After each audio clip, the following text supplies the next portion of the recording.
그럼 잠시 기도하시겠습니다. 사랑하는 주님, 오늘 2022년 새해 셋째 주일을 맞아 올 한 해도 더 풍성한 은혜를 부어주시기를 소망할 때에 밖으로는 오미크론과 겨울 추위가 또 영적으로도 참 힘든 도전들이 우리들 앞에 놓여 있습니다. 주님께서 우리들이 안팎으로 겪고 있는 이 도전들을 이겨낼 수 있도록 도와주시옵소서.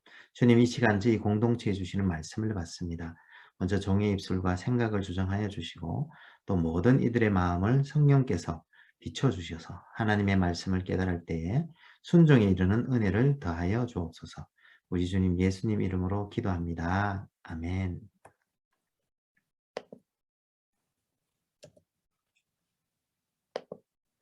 사랑하는 반석교회 성도님들과 가정과 교회 위에 우리 하나님 아버지의 크신 사랑과 은혜와 축복이 가득하시기를 기도합니다.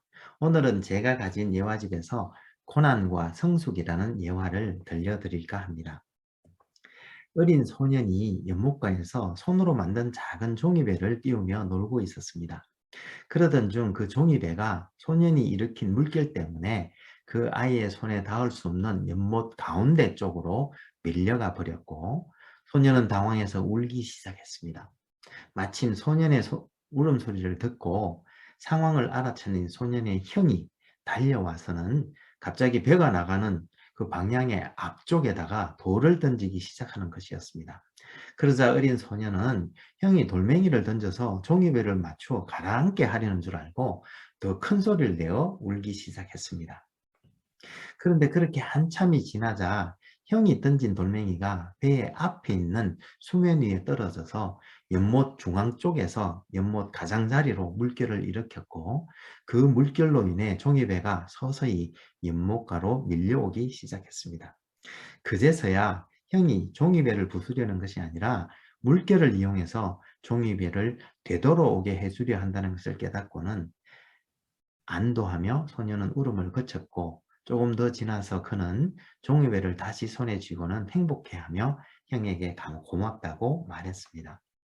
이 이야기를 들으면서 우리들도 그렇지 않나 생각해 보았습니다. 우리들도 이야기에 나오는 소년과 같이 고난의 물길을 일으키는 돌멩이가 우리 앞에 떨어지면 슬퍼하며 당황해하는 것 같습니다. 그러나 하나님께서 하나님의 뜻을 따라 부르심을 받은 사람들에게 반드시 유익을 주시는 분이시므로, 우리가 고난을 당해 하나님의 도우심을 구하면 우리를 고난에서 구해 주실 뿐만 아니라 그 고난을 통해서 우리를 더욱 성장시켜 주실 줄 믿습니다. 오늘 본문에도 보니까 다시 하나님의 부르심을 받고 하란을 떠난 아브라함에게 여러 가지 고난들이 닥쳐오는데, 오늘 본문을 보시면서 같이 은혜 나누기를 소망합니다. 오늘 본문을 보면 아브라함에게는 한 세 가지 종류의 어려움이 닥친 것 같습니다. 첫째는 사람들로 인한 고난들이고요. 두 번째로는 환경으로 인한 고난을 겪었으며, 그리고 마지막 세 번째로는 재물 혹은 물질로 인한 도전 혹은 고난을 받았는데, 우리 함께 각각의 고난들을 상세히 살펴보면 좋겠습니다. 첫 번째로 아브라함이 겪은 도전은 사람들로 인한 것이었습니다. 그림에서 보시듯 우상을 만들어 팔던 장사꾼 아브라함은 하나님께 부르심을 받고 아내 사레와 아버지 데라 그리고 조카 롯을 데리고 자기가 살던 우상을 섬기는 신전이 있었고 또 운하와 항구가 있는 상업도시인 갈대아 우르를 떠나 유프라테스 강을 따라 북진을 하였고, 마침내 메소포타미아 지역의 최북단에 있는 무역의 통로로 달신을 섬기고 있었던 무역도시 하란에 이르렀고, 하란에서 장사를 시작하여 큰 돈도 벌고 많은 사람들도 얻게 되자 그곳에 눌러 앉아 살았는데, 아버지 데레가 죽자 다시 하나님의 부르심을 받고 가나안 땅을 향하여 출발하였습니다. 그런데 그렇게 하란을 떠난 아브라함은 이제 가나안을 향하여 남하기 시작하는데요. 여기서 이 상황을 잠시 살펴볼 필요가 있는 것 같습니다. 무슨 말인가 하면, 메소포타미아 문명지에서 살던 아브라함이 갑자기 이란 고원을 넘어 겐지스 문명 발상지로 갈 수도 없었을 것 같고요. 아라비아 사막을 가로지를 수도 없었을 터이니 당연히 유프라테스 강을 따라 안전하게 북진할 수밖에 없었을 것 같지 않습니까? 그리고 하란에서 또 떠나라는 말씀을 들었을 때 아르메니아 고원지대를 넘어가거나 혹은 산을 넘어 생명부지의 터키로 가기보다 당연히 이집트 문명, 그렇게 유명한 이집트 문명을 향하여 남진할 수밖에 없지 않았나 그렇게 생각해 봅니다. 특히 이 가나안이라는 가나안의 히브리어 케나아니가 상인이라는 뜻이고요. 가나안 땅은 상인들의 땅이라고 통용되고 있었으니 장사꾼이었던 아브라함이 당연히 가나안 쪽으로 향하지 않았을까 그렇게 생각이 됩니다. 어쨌든 그렇게 가나안 쪽으로 이렇게 내려가던 중에 이 가나안 땅의 한가운데쯤 되는 세켐이라는 곳에 이르자 하나님께서 나타나셔서 내가 이 땅을 너의 자손에게 주리라고 말씀하셨고 이제 고생 끝 행복 시작이라고 생각한 아브라함은 하나님을 만난 이후 처음으로 그것도 가나안 족속의 땅 한가운데에다가 제단을 쌓았습니다. 그리고 이제 이 하란보다 더 이 가나안에서 큰 축복을 주실 것으로 기대했는데 근데 이게 조금 이상합니다. 무슨 말인가 하면 원래 세켐에서 첫 제단을 쌓은 후에 무슨 이유인지는 모르겠지만 갑자기 베델과 아이 사이의 장소로 이동을 했고요.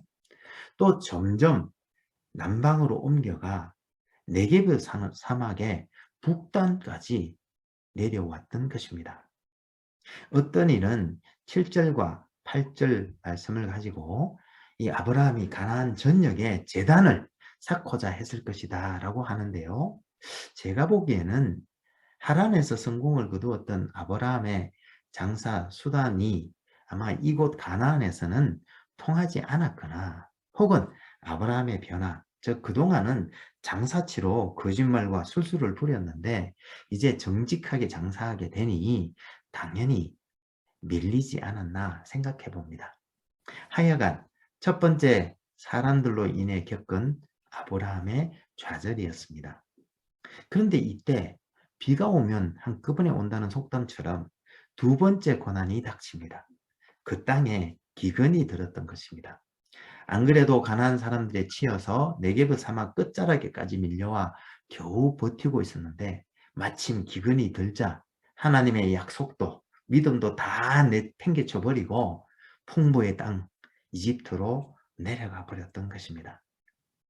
그런데 그것 또한 쉽지 않았습니다. 무슨 말인가 하면 가나안 사람들에게 심한 텃세를 겪었던 아브라함이 이제는 애굽 사람조차 두려워졌기 때문입니다.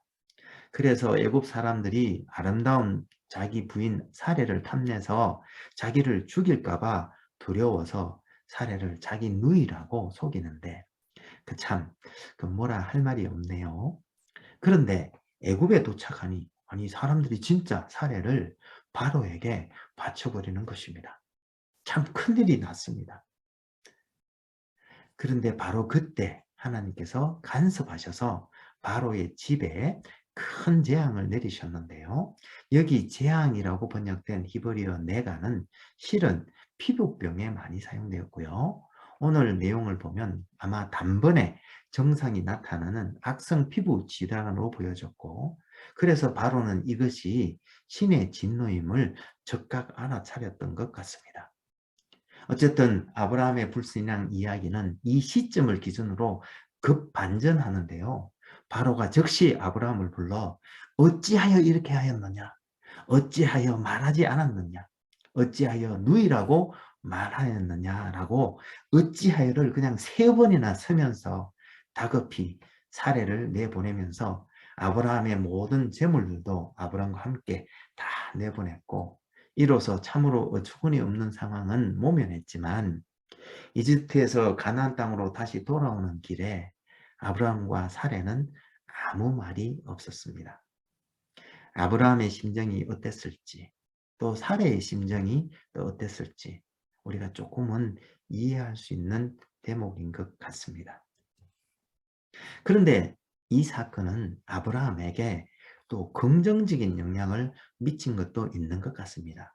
무슨 말인가 하면 그동안 가나안 사람들의 치이면서 여호와의 이름을 그렇게 불렀는데도 응답해 주지 않으셨는데 이번에 애굽에서 일어난 사건을 계기로 하나님께서는 여전히 자기와 함께 하신다는 생각이 들었던 것 같습니다. 그래서 아브라함은 네게브 사막으로 돌아왔을 뿐만 아니라 내친 김에 베델과 아이 사이 전에 장막을 처음 쳤던 곳까지 다시 가나안의 중심부로 올라갔고 그곳에다 장막을 치고 다시 제단을 쌓고 여호와의 이름을 부르기 시작합니다. 아브라함에게서 뭔가 변화가 일어난 것입니다. 그런데 이때 또 일들이 꼬이기 시작합니다. 하나님의 명령인 친척을 떠나라는 말씀에도 끝까지 타협하면서 조카 롯을 데리고 다녔는데 이번에는 조카 롯과의 사이에 문제가 생기기 시작한 것입니다. 아브라함도 이 과정에서 재산이 많이 늘어났지만 실은 롯도 이 과정에서 양과 소와 장막이 늘어나게 되니 이제 아브라함과 롯이 더 이상 한 곳에 머물러 다니기가 쉽지 않게 되었는데 그러자 마침내 아브라함의 목자들과 롯의 목자들이 이제 서로 다투기 하였던 것입니다. 그런데 이때 아브라함은 조카 롯에게 놀라운 제안을 합니다. 이제는 물질에 대한 유혹을 과감히 떨쳐버리고 롯에게 너 마음에 드는 곳을 먼저 택하라고 하였던 것입니다. 그렇게 롯은 그 당시 에덴 동산같이 풍요롭게 보였던 요단강 동쪽 그리고 소돔을 택하여 내려갔고 혼자 남은 아브라함을 하나님께서 만나 주셨습니다. 그리고 너는 눈을 들어 너 있는 곳에서 북쪽과 남쪽 그리고 동쪽과 서쪽을 바라보라. 보이는 땅을 내가 너와 너의 자손에게 영원히 줄 것이다라고 하셨고 이에 아브라함은 헤브론으로 옮겨가 그곳에 거주하며 거기서 또 여호와께 단을 쌓았습니다. 참으로 놀라운 변화가 아브라함에게 일어난 것입니다. 그런데 여러분 언제부터 이렇게 아브라함이 변하기 시작했을까요? 장사꾼 아브라함이 좌절을 맛보고 기근이 닥치자 애굽으로 피신하였는데 아내마저 바로에게 빼앗기는 등 아브라함이 인생의 가장 밑바닥을 경험하게 되었을 때 하나님께서는 그의 인생에 극적인 반전을 만들어내셨습니다. 하나님께서 아브라함의 인생에 간섭을 하시는 순간 그의 인생이 역전되기 시작한 것입니다. 그렇습니다, 여러분. 하나님의 신적 간섭이 일어나면 인생 역전이 일어납니다. 그때가 언제일지는 모르지만 택자에게는 반드시 그날이 옵니다. 그러면 여러분, 하나님께서 극적으로 개입하실 때까지 우리가 무엇을 해야 할까요? 12장 8절과 13장 4절에 보면 아브라함은 여호와의 이름을 불렀습니다.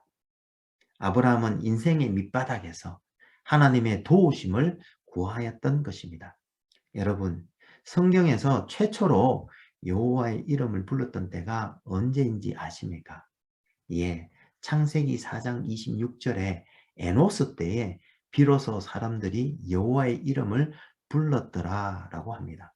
그런데 여러분, 에노스라는 이름은 연약하다라는 뜻입니다. 그렇습니다.